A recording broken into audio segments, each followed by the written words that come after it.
He called one guy at the New York Herald Tribune and tried to interest him in the story. It was considered libelous, so they wouldn't do it. When Malcolm appeared in court to challenge the eviction proceedings, he used the trial to reveal the private affairs of Elijah Muhammad. Why are they threatening your life? Well, primarily because they're afraid that I will tell the real reason that that I'm out of the black Muslim movement, which I never told. I kept to myself. But the real reason is that Elijah Muhammad, the head of the movement, is the father of 8 children by 6 different teenage girls, 6 different teenage girls who were his private personal secretaries. That was the serious thing, most serious thing, and to charge the Honorable Elijah Muhammad with such would be really to take your own life and take your life in your own hands. You know, you would be risking your life. I'm just being plain. I'm being open and plain with you. It would really mean that somebody might kill you in the Nation of Islam. Are you not, perhaps, afraid of what might happen to you as a result of making these revelations? Oh, yes. I probably am a dead man already. What do you mean? Well, when you understand the makeup of the Muslim movement and the psychology of the Muslim movement, as long as if I myself, by having confidence in the leader of the Muslim movement, if someone came to me and I had no knowledge whatsoever of what had taken place, and they told me what I'm saying, I would kill them myself. The only thing that would prevent me from killing someone who made a statement like this, they would have to be able to let me know that it's true. Now, if anyone had come to me other than Mr. Muhammad's son, I never would have believed it, even enough to look into it. But I had been around him so closely, I had seen indications of the reality of it, but my religious sincerity made me block it out of my mind.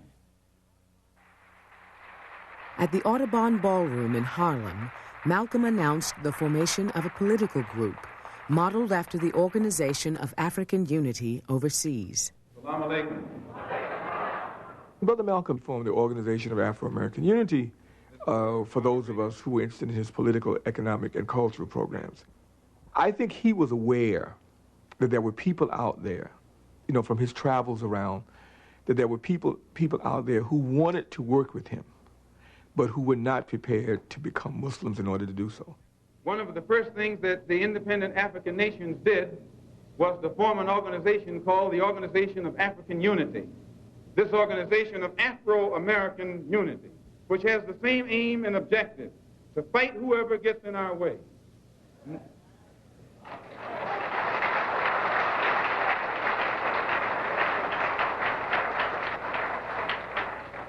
To bring about the complete independence of people of African descent here in the Western Hemisphere, and first here in the United States, and bring about the freedom of these people by any means necessary.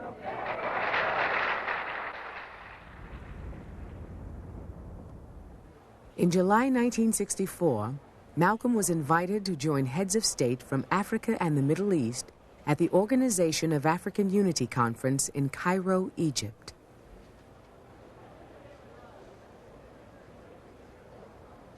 Malcolm X saw no contradiction between the African fight and the Black American fight in the United States. He thought one was an extension of the other. He can draw support from one to enhance the other. In the 1960s, Africans had a lot of misgivings about American foreign policy in Africa, because unfortunately at that time, the American foreign policy was supportive of the colonial policies of countries like Belgium. And the only voice which was echoing the aspiration of the Africans in the United States was that of Malcolm. And there were many Americans who came, but none, without exception, who had the impact that Malcolm had. The man of a message, and the message was not to America only. Malcolm, what is your purpose here?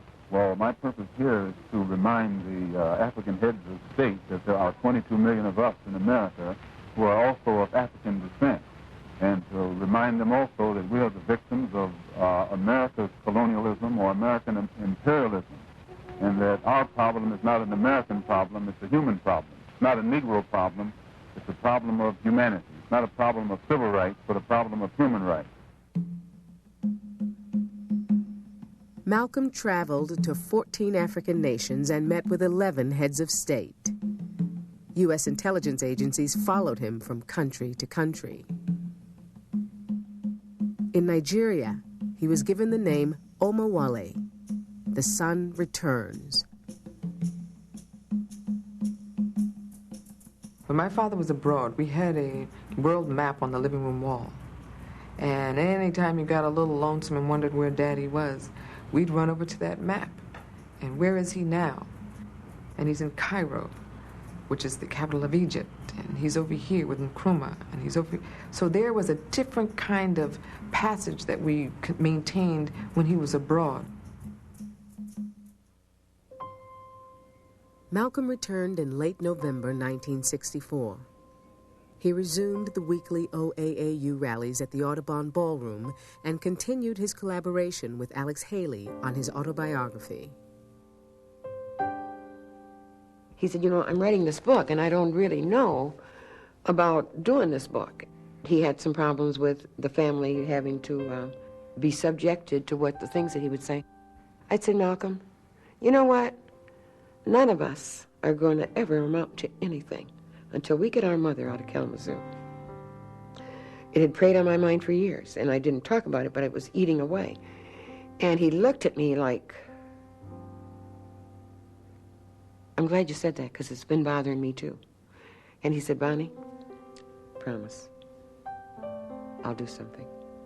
And the next thing, Malcolm never got back to me. The next thing I knew, I got a call. My mother was in Lansing at my brother Filbert's. And he later told me that it had been pent up in him all these years. He didn't want to think about it. He certainly didn't want to talk about it because he did not feel good about it. But he felt so great when he and his brother came together to have their mother released.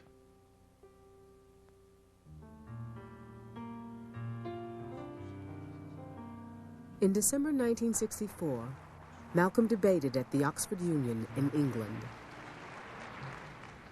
I read once, passingly, about a man named Shakespeare. I only read about him passingly, but I remember one thing he wrote that kind of moved me. He put it in the mouth of Hamlet, I think it was, who said, to be or not to be. He was in doubt about something.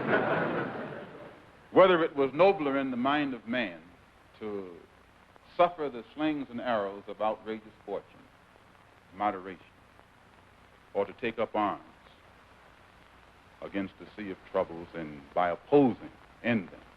And I go for that. If you take up arms, you'll end it. But if you sit around and wait for the one who's in power to make up his mind that he should end it, you'll be waiting a long time.